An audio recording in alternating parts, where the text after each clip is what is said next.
Hello everyone, today we'll be making the mate puffer fish control board for the control box. I've already finished soldering mine, but here's some tips to help you solder yours and how to do this. The instructions are on the website, instruction website. First, you need to get prepared. You need to wear safety equipment like gloves, goggles, and use some ventilations over here, so you don't choke from the fumes. Next, here's your equipment. This is the soldering iron which you're soldering with. It's currently not on right now, so it's not going to be heat. Here's the solder which you'll be using to solder. And here's the tip cleaner. If your tip even gets too dirty, and you can just do that and it's clean. So this is the wire stripper, which we'll be using later to strip the wires to make the waterproof wires. This is the multimeter, which we'll be using to test our board when you're completed. And this is the cutter. This cuts off legs that are too long. So first, slide all your components into the right place, but not all of them at once. Notice to align the polarity. Like some part, take for example this LED, one part is flat, so align them with the white outline. After you're done soldering with all of them, there's this extra switch you might have noticed, and it's not really extra because you see these little silver things. You're supposed to put these silver things on the extra switch and put them in here. Don't put them all the way in, or else it'll be impossible or very hard to get out. When you're soldering, some of the legs, like from the capacitors, the blue things over here, you might have to cut off because they have legs that are too long. Now I'm going to show you how to solder. The heat's not on, so it's not gonna hurt me if I touch it. But still, be careful and use these. This is how you kind of solder. Don't use too much solder, else it'll get really messy.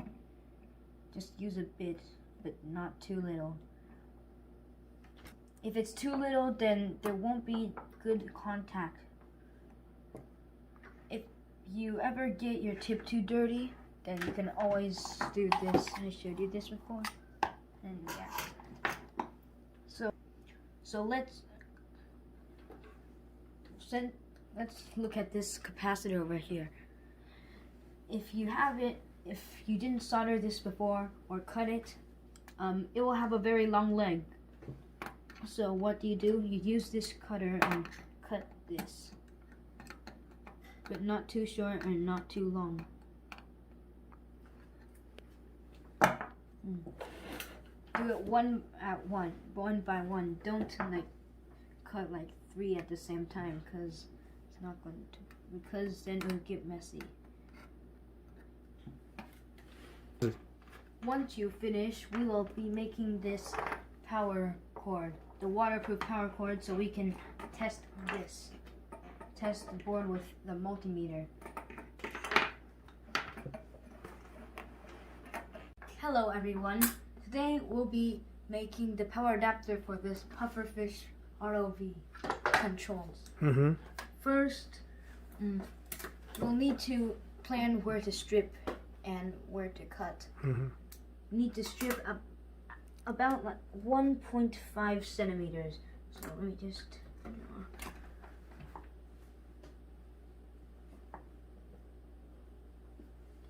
So, yeah. A few lines over here. If you can see, there's a few lines. It's a bit small though. So next, since you see we have a bit of extra things here, cut at the line.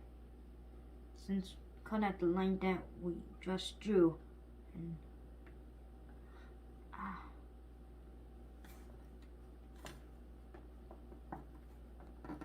it's hard.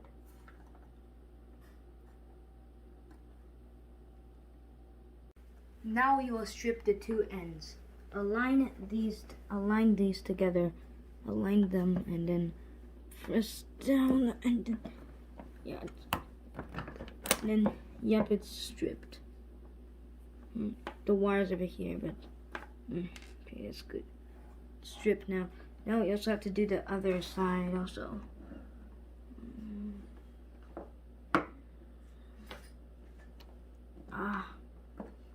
This, you might have a little problem when the black part over here, but so another. This one's a bit messed.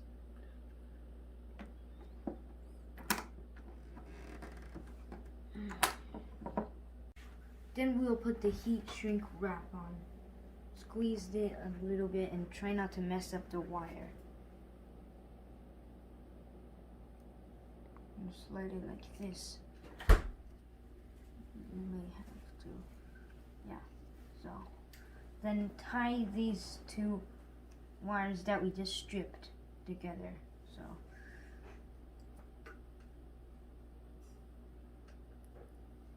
or twist them. I don't know what I mean by tie. Oh.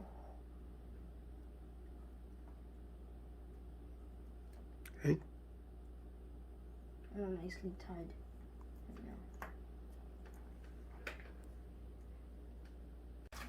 Okay, next thing we have to do is solder these two wires over here. Use a rosin core solder and wear safety equipment.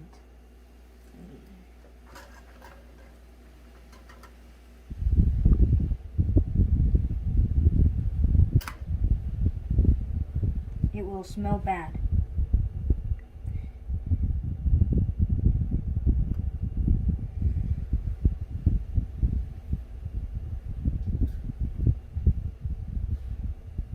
Try to cover the middle part.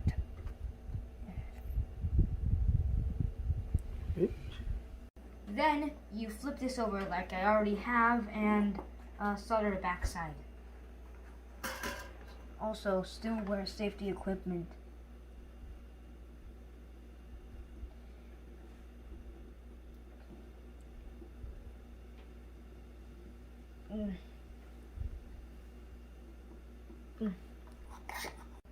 Now we're waterproofing the wire. Use hot glue or in a glue gun and wrap everything around.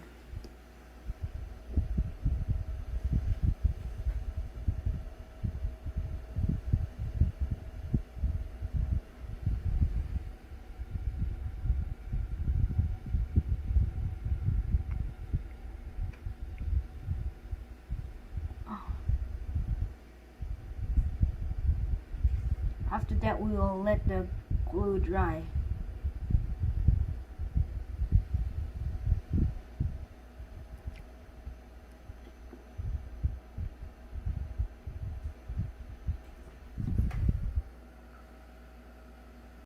Now we will move the heat shrink wrap onto the joints. Take this off first. And you might want to pinch this a bit also. Just a bit.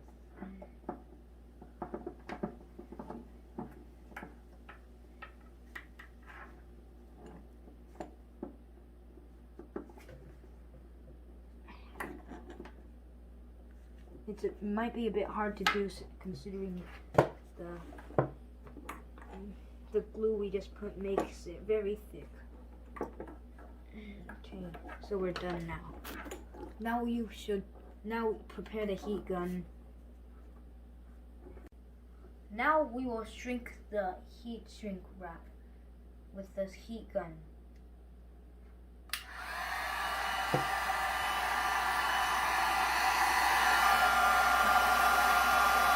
It's shrinking.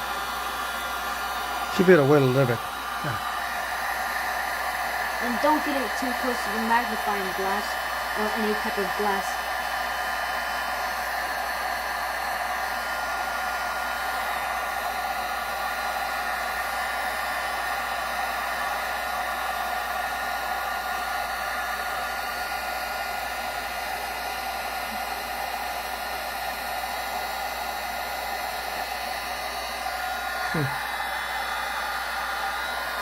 It might take a bit long.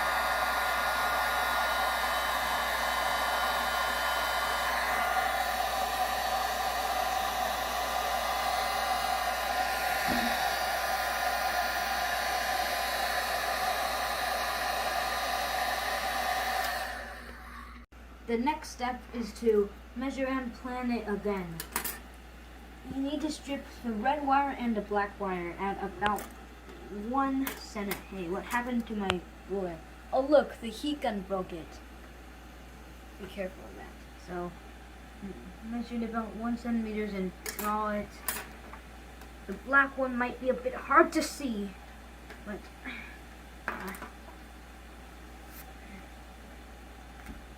so just measure about 1 centimeter and draw the line. The black one might be hard to see, so you can use this to dent it better, so you can see better. Then you need to strip both of them 1 centimeter. Be careful.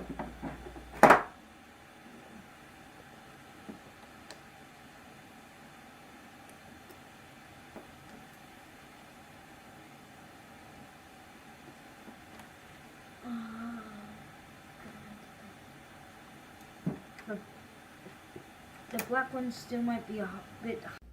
So after that, I reinforced the places where potential water leaks, or you could potentially have water get into. And I also used electrical tape to tape these two wires together so they won't tangle. Secondly, we also have to put the fuse in the fuse box. It's pretty hard to do.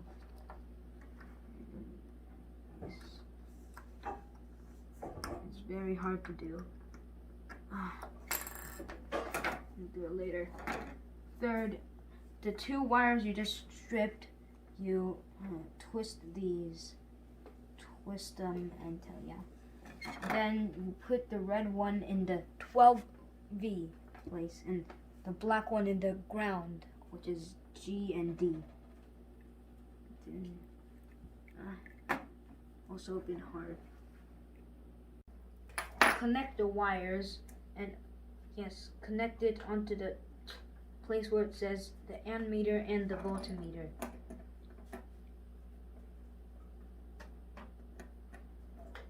Then after that, close the fuse box.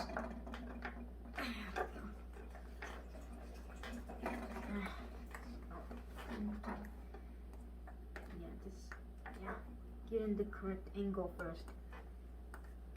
I don't think it's working for me right now, but okay. Then connect these two together. Then connect the 12-volt adapter to the 12-volt converter. And plug this in, and you finally have power to test the control board. Now we can test the connectivity of the control board. First, plug the jumper into ports 3 and 5 and screw these. I've already screwed them. Second, put the switch on any one of these. Don't push it all the way down, or else it's going to be very hard to remove. Then connect black to ground and red to 12 volt. And the one near the jumper wires, like this. Not that. Not this one you're supposed to do. You're supposed to flip the switch a few times to test. So after you connect the probes into there, flip the switch. The ohms the number should change, like this. Flip it. Flip it a few times and do these also. What are we testing? we are testing for the ohms. Which is? Resistance. Mm-hmm. We're testing ohms, which is resistance. So it should short if you press the switch a few times. Do it 3 positions, up and down 6 times. Like up and down, do it each place just to test everything is working. When this is done, we can connect the waterproof wire to test the power. Okay. We will connect the cords into the correct place, black into ground and red into 12 volt, and tighten them with the screwdriver. They can easily fall out. Now, connect these two together. And, yeah. The LED over here is green, which means that everything's good. If it's red, then the polarity is wrong. Now we're gonna test the switch. Unplug the power before you put anything in. Don't push this down too hard. Also, there. It's green, which is good. If it's red, then that means the polarity is wrong. Doing down should change this to red. Doing up will change it to green. Do the same thing for each of these.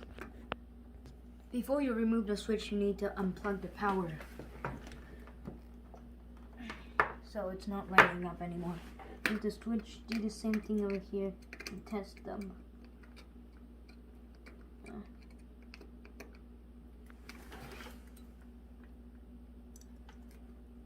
Plug this in. Oh, this fell off. Since we just finished the connection, fixed the connection because it fell off, yeah, we can turn on the power again. Let's do the switch. Up for green, down for red, up for green, down for red. That's good. Be careful. I'll take this out carefully. Plug this back in. Also, don't forget to unplug the power before you take out the switch or anything. So, again, up, down, up. Perfect, it works. We're done with this.